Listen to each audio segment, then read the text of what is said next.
First thing that come to my head is he's dead, straight away. She was like, no, no, no, to make me feel better, he's just broke his legs. Well, it couldn't be any further from the truth.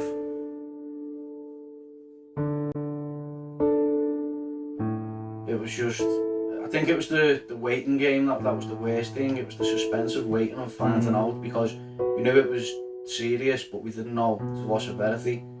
So when you're sitting there, you know, minutes they seem like hours, hours seem like days. Can't show any emotion, but it brings it all back. It's crazy. I remember it like it was yesterday. Crazy, wouldn't take it back though. Just always remember him saying like, listen, Andy's been in a very, very bad accident. Don't know how bad it is yet. He's getting flew straight home from Afghanistan, straight to Birmingham, so obviously it must have been bad.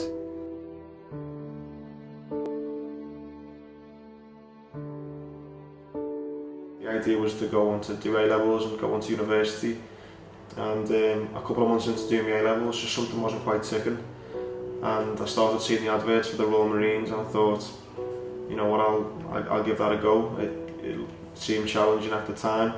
It was, you know, one of the hardest and longest training regimes in the world, and being the probably cocky 17-year-old at the time, I thought, you know, I'll give that a go, and that was me signed up to the Marines.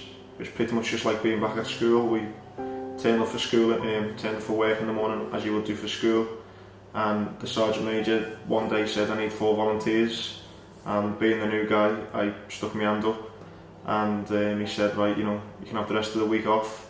I want you back down in Portsmouth the following Monday, and you're going to be doing a 2-week training package, and then you're going to be in Iraq at the end of the month. And that was it. You know, I just volunteered, and then you know, within a space of a month I was out in Iraq serving with the rest of the lads. Serving in Iraq, I was incredibly lucky. We didn't have to I didn't have to find my weapon once in anger. It was we were doing a force protection job out there, so we were teaching and mentoring the Iraqi Navy and the Iraqi Marines, and acting as basically a bodyguard for the good work that was going on out there. However, when we went out to Afghanistan, it was, you know, completely different kettle of fish. It was like going back 1,000 years. Everything from the weather, the terrain, the people, the enemy, the reasons obviously why we were there. Just everything seemed to be different, and yeah, there was no kind of comparatives to each of them. It was just completely different, and obviously Afghanistan was a lot more hostile than Iraq.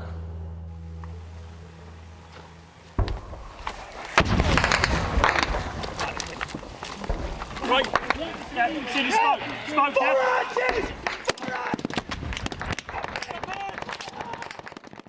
The thing for me when we were coming under attack was, it was so, I mean, getting attacked obviously was when the bullets started firing, but for me there was the anticipation. The Taliban would use basically a couple of walkie-talkies, ones that you'd maybe buy off the high street, and they'd, you know, use this to conduct their attacks and plan the attacks. And, you know, we'd be sitting there and an interpreter would say, as the Taliban can see, you know, 10 people sitting on a roof, and you'd have a moment where you'd sit there and you'd look around and there'd be 10 of you sitting on a roof, and you'd kind of think to yourself, you know, are they talking about us? Are they, you know, and it was that kind of anticipation and that fear that, you know, you knew someone was looking at you, you knew they were talking about you, you knew they were planning to, you know, attack you soon, but yeah, you were looking around and you couldn't see anyone. And for me, that was the kind of scariest bit of the whole getting shot at type thing. It was knowing that, you know, it was coming and there was nothing that you could do about it.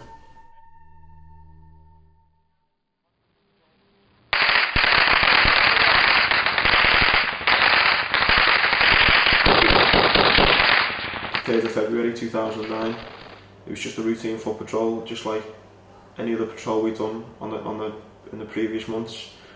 The idea was to push out in the early hours of the morning under darkness, and basically go and have a look at a compound that we had intelligence saying that there was enemy occupying it.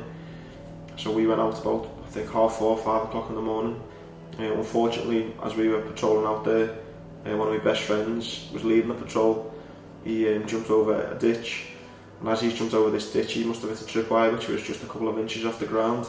I was the second man ready to jump next, and I just remember kind of off my right leg leading the jump, and then hearing 2 massive explosions, and basically as he did the tripwire, 2 bombs have initiated, blowing him forward and kind of just going off in front of me. I remember the 40 minutes it took to get on helicopter, and then once I was put on helicopter by the lads, obviously all the guys on the helicopter put all the kind of drugs into me and the fluids and bloods, and that's when I don't really remember things then, but the 40 minutes that I do remember was obviously it was just a surreal kind of morning really. It was just a crazy morning.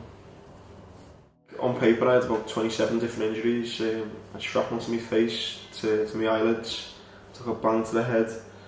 I had chunks missing out both forearms, broke my elbow, chunks out my wrist, broke my sternum, chunks missing out both thighs, and I broke both lower legs. Everything's really like working fine now. The main thing was that there's a huge chunk missing out my right leg.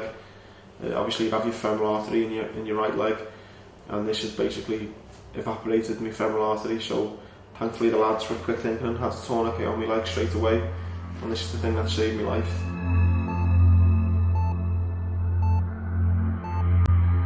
When I woke up out the coma, they told me that I had 6 centimetres of my fibula and tibia, basically my shin bone had disappeared, and in order to grow the 6 centimetres back, they had to put an Alizarov frame on my leg, which is a huge cage that goes from your knee to your ankle.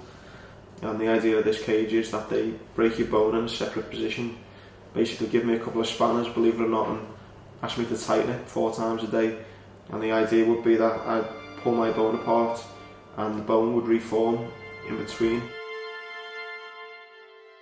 Wearing the leg for 14 months was really tough. You know, it was very frustrating having this huge metal frame around my leg, and going to Headley Court and seeing all the guys down there who had amputations and were running around and were playing sports and going around travelling, and they were getting involved with charities like Help for Heroes, who were providing, you know, trips away and holidays here and there, and, you know, adventure training and stuff. And no, I couldn't take part in any of this because of this huge cage on my leg and this leg that wasn't working. And in the end, I suppose I became jealous of the guys who had amputations, and yeah, I just kind of had a long think with myself, and spoke to my friends and family, and I spoke to other injured soldiers, and spoke to basically anyone who'd listened to me, and just said to me, you know, what do you think I should do? Should I carry on with my life with this smashed up leg, or should I go for the amputation? And you know, don't get me wrong, it was a hard decision to come by, but I think in the end, just that wanting to have a better quality of life, and wanting to, you know, make something of my life was the kind of final straw. And on the 25th of November, then I rang up a very good friend of mine who happens to be a surgeon. I served in Iraq with him, and I rang him up and I said, "Doc, you know, I want to have my leg amputated." And he said, "I thought you'd say that one day." And that was it. We got it booked in, and that was it done. It was really weird. Obviously it felt like a massive weight had been lifted. A funny story come from it was when I was 16, I had a Liver Bird. I'm a massive Liverpool fan, so I had a Liver Bird, You'll Never Walk Alone, on my leg. And when they'd done the operation, they had to do a bit of rejigging with the skin because my leg was so badly damaged.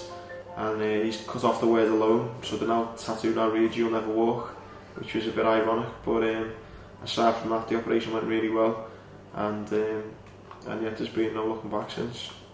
I had the operation done in November 2010, and the 25th of November it was, and by Christmas Day I had a prosthetic leg and I was walking with a walking stick. I got Christmas and New Year out the way, and then returned back to Headley Court, the rehab centre, and was walking again within a few weeks, and I'd say probably by the Easter time I was walking pretty much normal. And coming into the May-June, I was running again, I was playing football, I was able to go travelling and do all the things I wanted to do. So the turnaround from being in hospital to walking again was only a couple of months, and as silly as it may sound, it didn't take as long as you might think to learn how to walk. Just try and keep yourself as active as anyone else really. I've got a 1-year-old Labrador puppy that, you know, needs walking twice a day. That takes up a couple of hours a day. 2 little children. Yeah, so I just lead a pretty active life, and yeah, you know, although I did have 27 injuries at the time, you know, everything's healed really well. And aside from the prosthetic leg, once that goes on in the morning, I have it on all day, take it off overnight, and that's it done. Do you ever have any regrets about joining the Marines? No, funny enough, when I do my motivational talks, I have a question and answer session at the end, and I always seem to get asked that if if I knew what was going to happen, would I still have done it? And if I'm being totally honest, I would have, because I served 6.5 years in the Marines, got to do a bit of travelling around the world, got to go to America, spent 3 weeks in America, surfing in California, bike riding in Texas, whitewater rafting in Bavaria. I got to abseil the Shard in London, which was the tallest building in Europe. So to have a one-legged scouser abseiling down the tallest building in Europe, I didn't think that had happened. And they're all things and experiences that have come from joining the Marines. And again, it's led me to this career now in motivational speaking, and if I can help inspire and motivate people, then I think the career in the Marines would be worth it.